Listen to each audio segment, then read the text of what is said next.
Welcome to Cartoonist Kayfabe. My name is Ed Piskor. I'm Jim Rugg. And I'm Tom Scholey. Before we get to our video, gotta let you guys know that we're doing a little bit of traveling in October. October 6th through 9th, CXC in Columbus, Ohio. Jimmy and I are going to be there signing comics, talking comics. Baltimore Comic Con at the end of the month, October 28th through 30th. We are going to be at Baltimore Comic Con doing our thing. And the Jacksonville Public Library, October 22nd. Jimmy's going to be in Florida for a zine festival.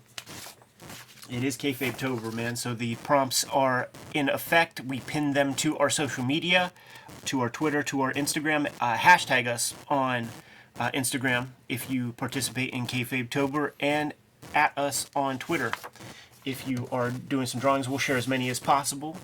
And let's jump right into things, fellas. Amazing Spider-Man Annual, number 14.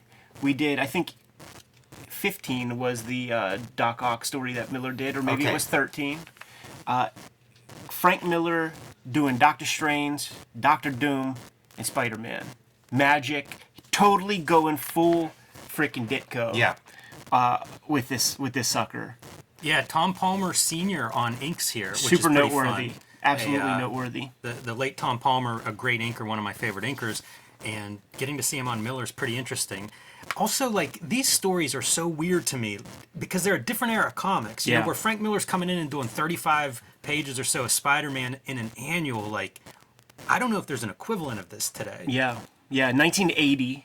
So it's very early in Miller's run. These are Marvel comics, which suggests Marvel method, which implies that we're going to get to see Frank Miller do some visual storytelling stuff and pace his work. It doesn't look like your average Spider-Man comic. Right. Joe Rosen, a letterer, getting to show off a little bit, you know, with this kind of ornate script throughout. I'm shocked this Spider-Man character hasn't shown up in continuity. I know, like right? Yeah, that thing is so. Here's a question, man. Is this the letterer or Miller? I wonder. Yeah, with the ornate stuff on the outside. I give it to the letterer. Me too. I assume it's the letterer. Yeah, but if you say that, then is that the letterer? Because that seems like a lot of the same shapes that Milton Glaser. Yeah. I'd lean towards it being the penciler. I'd lean towards it being Miller. I bet the letterer finishes it. Yeah. Because the letterers would do borders. That was usually part of their job too, and I feel like that would fall under a border. You'd see these masks in Miller's work a lot. Yes. Yeah, I wonder what that comes from. Yeah, I think some of it's Japanese. They're definitely like the demons that you see in Ronin later. And you see those masks in Elektra Lives Again. And Denny O'Neil, you know, his editor at Daredevil. Yeah. So those guys a long collaborative history. This is such a Wallywood cast. Like, that's the Wallywood Doctor Doom solo series, you know? Oh, right. The way the castle's drawn. And seeing Tom Palmer on top of Frank Miller, like, absolutely noteworthy, especially in scenarios like this, because we know what the Thunder approach is with enough Gene Cola and Tomb of Dracula images. So it's cool to see what Tom Palmer's bringing to the table with stuff like this, man. Good guy for some moody atmosphere. And that's the Dark Knight Returns lightning strike, you know? Got some Latvian shenanigans about to go down with this little Igor type character. Oh, I love all the shadow on Doctor Doom. Yeah, that's really hardcore. Very ominous. One thing that Tom Palmer is known for is kind of bringing surprints into prominence, using it a lot in his ink work for Marvel, and we're going to see a lot of approaches. Very limited sets of tools the cartoonists were able to employ in these old newsprint comics, so you get it in where you could fit it in, and whenever there's these energetic approaches, Tom Palmer is showing up and creating a space for that, man. 100% yellow background with the 100% magenta sitting on top to create that kind of, you know, bright red.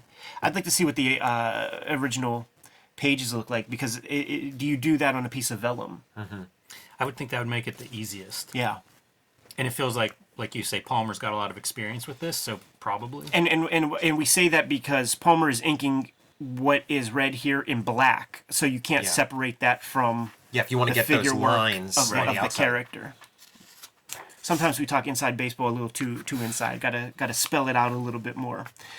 One of the things with Marvel method is that you kind of have to anticipate and allow space for the writer to put his stuff in there. And I think that it was fully intentional on Miller's part that, like, you do a little bit here and you create that separation. Like, this character is in an abyss right here.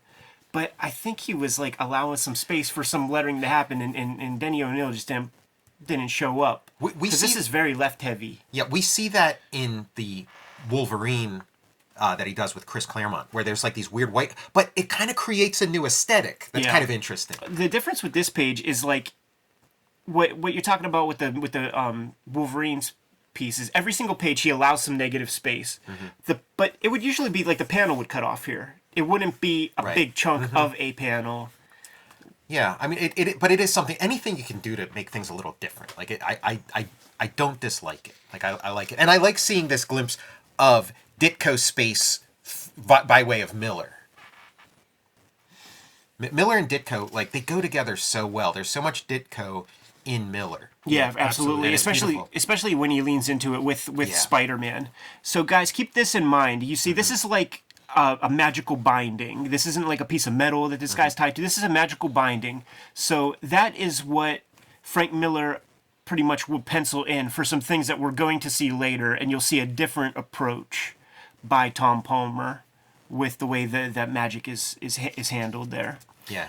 This is a pretty awkward moment, too. Doom is watching films of Hitler. Right. And I feel like you have Doom and Dormammu teaming up, and you put Hitler in there, and it's really like, that's an awkward fit. It is. How about this piece right here? If you were looking at the issues, there's a half-page ad for a band called Shrapnel from Salute Records that has a song out called Combat Love. And it's the guys from Shrapnel with Spidey in an ad. You could literally send away to Salute Records for a copy of the thing. And this ad... Frank Miller art. Is it? It's I guess so. Oh, yeah, right. Whoa. Yeah. Joseph Rubinstein on the inks on that. And then it's going to segue into a couple of pages They make an appearance in there, yeah. of commercial for this Shrapnel band that, as far as I could tell, a pretty lo-fi. Like, they must have been just hanging out with Denny O'Neil, or like, there's some weird story there. If the Kayfabe audience has any info on that, I'm very curious because it's very glaring. Yeah, I mean, the guy from there went on to be part of, like, a more famous band, and he wrote some song that, like, gets referenced in another, like, Negasonic. Are they the band that we're going to see? Yeah, they are the band. They're a real band. They are. They're a real band. Oh, So man, I this did not ad- connect that ad. Yeah, see Shrapnel. Like, this ad segues into comics content of this issue. Like, there's a story there that we don't know. So Is Al Milgrom the drummer or something? That's what I'm saying, man. Some JR's favorite band at the discotheque. So we got the Hitler piece, and it's sort of. I started to think, like, you get Hiroshima, Nagasaki, and then you get Akira many years later. Is the idea of, like, the guy who takes over the world, does that happen with Hitler? But then I'm like, no, there's Genghis Khan, there's Alexander of Macedon and stuff, so, like, it doesn't come from there. But anyhow, It's a strange thing to see going back through an issue. Going into a back issue like this, that's an odd panel. right? I mean, if you read a lot of, like, 60s comics and like Wally Wood and stuff like that, at, like, every other issue, the villain takes his mask off and it's Hitler. And especially Marvel. I mean, you had all that, like, Red Skull stuff and whatever. So it's not. It's not. And the Red Skull where he's got his little island with, like, his, like, Mussolini guy and all this kind of stuff. It's pretty much an established part of Marvel. It's just like, okay, now we're in the 80s, so, Once again, another inked approach with the magic here with our little Igor, or our Erzatz Igor character.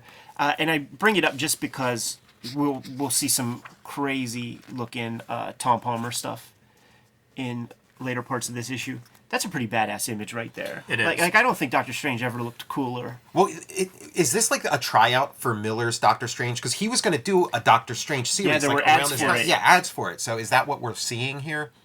And again, what a lost opportunity. I mean, obviously he did a lot of cool stuff instead of that, but man, a Miller Doctor Strange. Yeah, it's an interesting what if in comics history, and it might have come out of this. Maybe he leaves here going, you know what, I have more to do on this character. This is a very well lit face, man. I like there's reference that was used for this, and Tom Palmer bringing like years of work with Cullen at this point. I was gonna say finishing. A lot of Palmer on that face. Yeah. I was looking at this, and It sounds dirty. Frank Miller created the Todd McFarlane chains. You know, you see it right there. And those are heavy chains. Like, the character's interacting with each link right there. He's bound up. And, dude, this is like the kayfabe mailbag. Like, just, he's got stuff coming in that Yeah, what is this? you know, it's all surprises. And for us, it might be, you know, some issues of Deadline magazine. But for Doctor Strange, he's getting mummies in the mail unsolicited. Right. Well, this is Citizen Kane, too, where he has all those, like, big wooden crates full of statues. And whenever Miller can, like, keep somebody's face in shadow, he goes there. You know? That feels like a Ditko approach. Yeah. A lot of obscured faces in Ditko comics. And the Spider-Man and Doctor Strange team-up in an annual is a Ditko thing, too. You know? Yeah. Bad guy on the loose. He's got the black light. So they held true with that.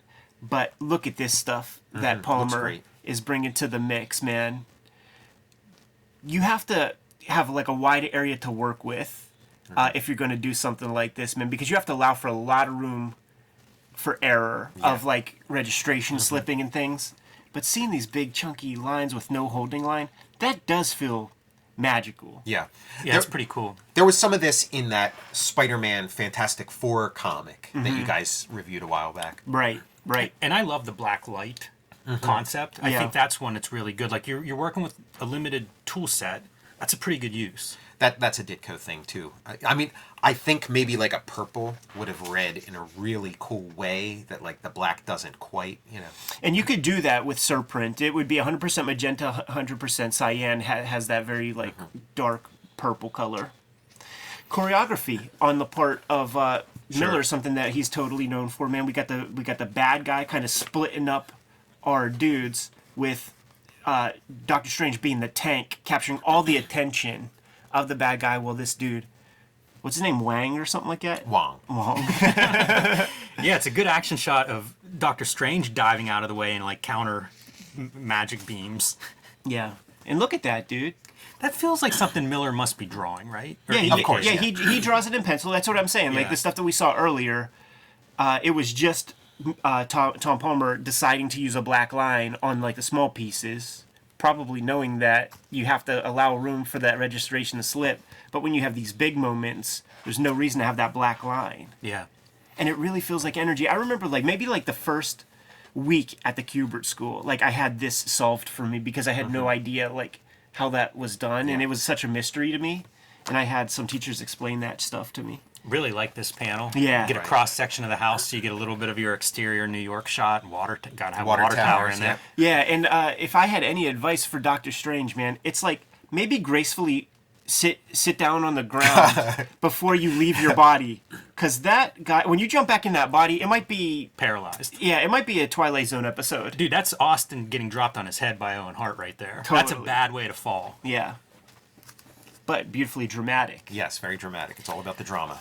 Good moments of astral version of Doctor Strange being white. You know, again using the limited tools that you get in a comic book at this era, but effective. Yeah, you see the Ditko in that face right there. Totally. Part of it is that, you know, that old joke, if you could see three whites around the side of somebody's eyes, they got the crazy eyes. Like, when you pinhole those pupils and you allow space for all four sides of that pupil, that's a Ditko stroke. That's something that he brought to his artwork, something that was common with his stuff. Manson lamps.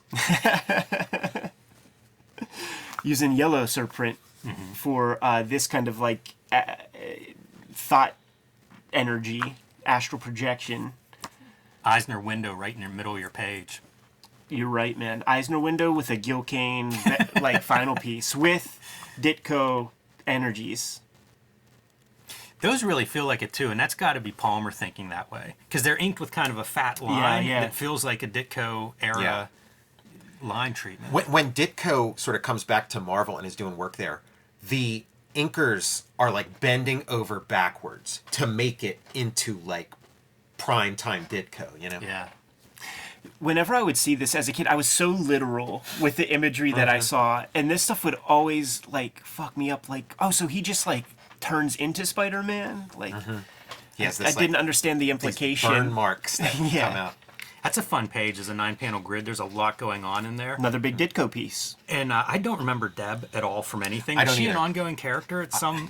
I don't know, but she looks, with those glasses, she looks very Ditko-esque. And then Debbie, I'm just thinking like Debbie Harry, you know, like that's the person in the moment here. I like Unbelievable. the way this Spider-Man's drawn, the background, but just the way he's drawn kind of blew my mind with that like rim lighting around it. And it's a nice way to not have to draw every web, but it looks so great. It's amazing. You feel the page. volume. Yes. Because you allow the white for that rim lighting from the thunder, but from the lightning. But then Tom Palmer's using zip. Like, he uses zip here to great effect. Yes, the zip, yeah. Are you shocked And it's the same deal. that he doesn't use a second color?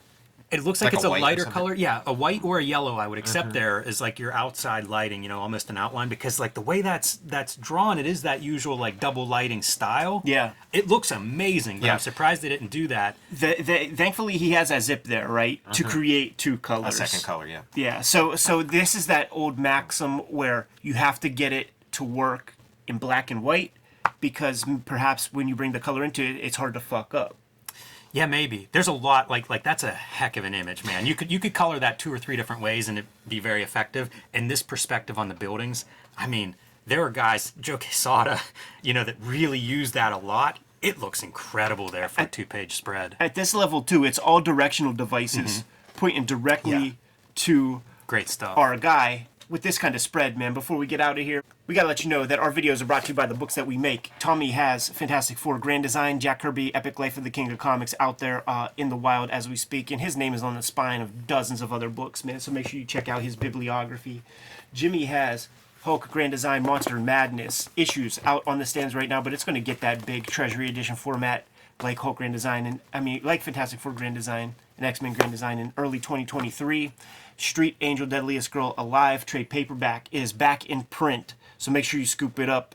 Don't lag this time, man, because it was out of print for a little while, but there's no excuse right now. Red Room Trigger Warnings and the Antisocial Network are the current things that I'm working on. Murder on the Dark Web for Fun and Profit. Each book is completely self-contained, so if you see one of these, give it a try, check it out, support Cartoonist Kayfabe that way.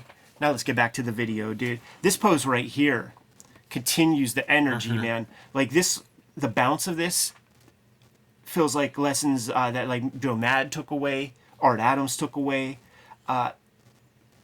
In some of your work, Tom, maybe some American Barbarian, I was paying attention to the way that like a back view of a character with arms back and how those like shoulder blades get close. Like you're so good at that, man, and that is a well-built figure right there. And classic color theory, right? Yellow and purple being your complementary colors there to make that yellow character foreground pop. Genius. You're going to see from here on out the way Miller plays, like with his use of shadow and absence of line, what he does with Spider-Man. And it's like a Spider-Man I've never seen before, other than here. When you see these gargoyles right there, I'm imagining Frank Miller's using that side of the pencil like this to create the kind of gravelly textures. And think about gargoyles like in his body of work, like in the Batman stuff, and you know. Do you guys think that Miller does this 2-page spread, because he does this quite a bit in different comics too, is a way to kind of like gimmick ad treatments and page turns? Because like you have to run this as a 2-page ad if you're editorial. Yeah. And you know, like you hear about cartoonists in the past that would do tricks to like manipulate the engravers and stuff, like, hey, I got fine lines so you can't overexpose this or whatever. It feels like this is one to kind of like maybe force their manipulate hand. with your storytelling a little bit. Right. Great water tower. Again, like Ditko, Miller, water towers. I'm so impressed when you see a 3-panel page in this era, especially this layout. You know, like that's one of those that's built on that 6-panel grid, but you see it now and then. Very and well it's kind of composed cool. image. Yeah. We're getting close to Ronin here. We are. There's a few Ronanisms. Some of the demons in the Dormammu area, where there's a bunch of those little demons, they remind me of moments from Ronin. It's so funny seeing like the Ronin stuff, the Sin City stuff. You know, it pops up here and there. Straight up Bigfoot cartooning. You know, like whenever he would do this sort of thing, like in Sin City Hell and Back or somewhere, it's characters interacting with Dr. Seuss. Yeah. You know, this is Bigfoot cartooning, little headless demons. Love this too. I mentioned Will Eisner window a minute ago. Like you see, Eisner talks about using windows as like a panel border. Let's use the most iconic window in the Marvel universe as like a panel frame device. Is this the one where you were? found it, Yeah, Ellis. right. Where somebody gets smacked in the face. Yeah, with we were talking Spider-Man 50, and I was like, where the hell did I see a sequence where a lady gets thwapped in the face? Props to Dennis O'Neil for setting up that gag too. Like So really put some words in her mouth. We're all cheering for her to shut up.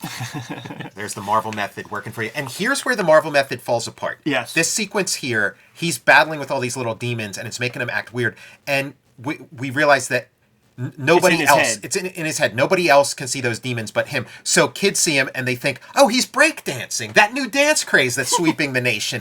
But it gets fucked up in the writing, because the writing, they act as if they do see those, and they're like, what are those, Muppets? But they shouldn't be able to see those. They should just be able to see Spider-Man breakdancing. Yeah, real dumb. Super dumb. How about that, dude? That's big hole. another good coloring on Spider-Man there too. Yeah. That choice to do solid color on him that we've seen a couple times. It is unconventional, and it usually works in this comic. And you think about, like, a Spider-Man people are familiar with. If you're watching the Spider-Man cartoon, and maybe Spider-Man and His Amazing Friends comes along a little bit after this, maybe, but that's how he is in the Spider-Man cartoon. There's not webs covering every inch of him in the that old cartoon. backsy shit. Yeah. I love this 3-panel sequence. That just works for me on every level. The silhouette Spider-Mans on either side. That magenta yellow in the middle. Yeah. Just breaking up that magenta with these blue treatments. They're really going for it with color. You know, even this next page, those top 2 panels are a lot of color on weird colors on Spider-Man. And some more of that surprint stuff. And you see the registration slip, which is, you know, how things can potentially get dicey. And is this guy, like, maybe he was intended to be like a relative of Doc Ock or something? Because he's like sipping the tea, right. He's got the haircut, the glasses. Now we get the ad. Right, yeah. Taking place at CBGB's. Yeah. For Shrapnel, we saw the ad earlier. Let's see the ad payoff, man. And it's like a theme band, a concept group. Yeah. And everything is about enemy lines, and they have weapons and bombs. They're like an early 80s Gwar. Right. I like the coloring on this spread too. And it's Frank Miller, like, you know, he's an old cuss, man. He's reading Mickey Spillane books. He ain't going down to CBGB's to go see Richard Hell and television play. So what is CBGB's to him? All darkness. Great silhouettes and a great, like, little romantic comedy moment. Absolutely, in the darkness. man. With, you know, juxtaposed with George C. Scott at the beginning of Patton. I like the way they imagery. faded the colors, you know, on the red, white, and blue. We know that ain't the right lettering right there. Man, you mentioned Doc Ock and like, wow. Yeah. I know.